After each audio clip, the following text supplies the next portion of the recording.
The old school bubble bowl, back on trend. Today, new school style. Designing in a bubble bowl can present challenges. Sometimes you take a stem and you put it in and it just wobbles all around. The mouth is so big. The easiest way I have found is to start as a hand tie. Begin a weave, clustering foliage in your hand. Salal is wonderful, nice and full. You can even add in some of your fillers. Orangium, sliding it in, maybe a little more. Some status, gives me nice depth of color and bulk. Leptospermum, weaving it through. Alternative foliages, maybe some ruscus. Getting it nice and full. Creating a nest that then will support all of your flowers. You can go ahead and stick a few blooms in if you'd like, but mostly I focus on the foliage, focus on the accent flowers, creating interest and stability before I really get into the flowering. So this full nest, all woven in my hand, and the perfect place to slide it in. Bring it around to the opposite side.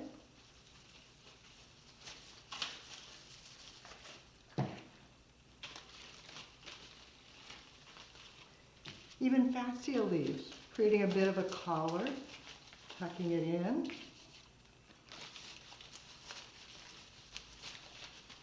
Then thinking about your height, cutting it down and just dropping it in the vase. As I add the additional blooms, I work with the lighter things first. Mini carnations, weaving it through, because every stem you place will help support the others.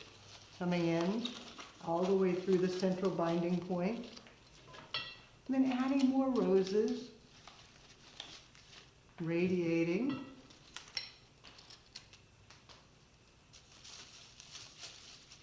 And the freesia, oh so fragrant and fabulous. And then as you work, turning it, making sure it looks great from every side. As I finish, I turn and look for holes, see where maybe I need to add another blossom, tucking it down in, then saving the more fragile things for very last. The anemones, so that they don't get damaged. Just feeding them in, making sure their faces show well.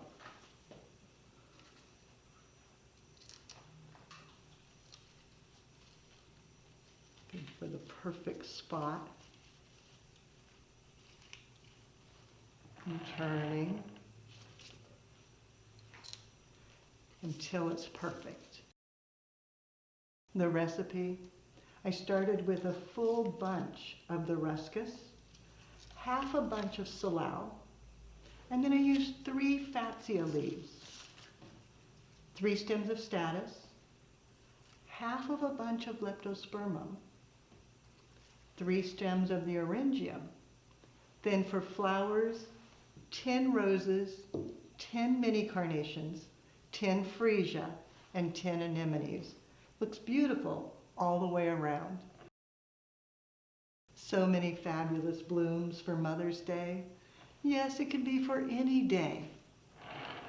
You'll find more creative inspiration on our website, flowerschool.com. Now it's your turn. What are you going to create?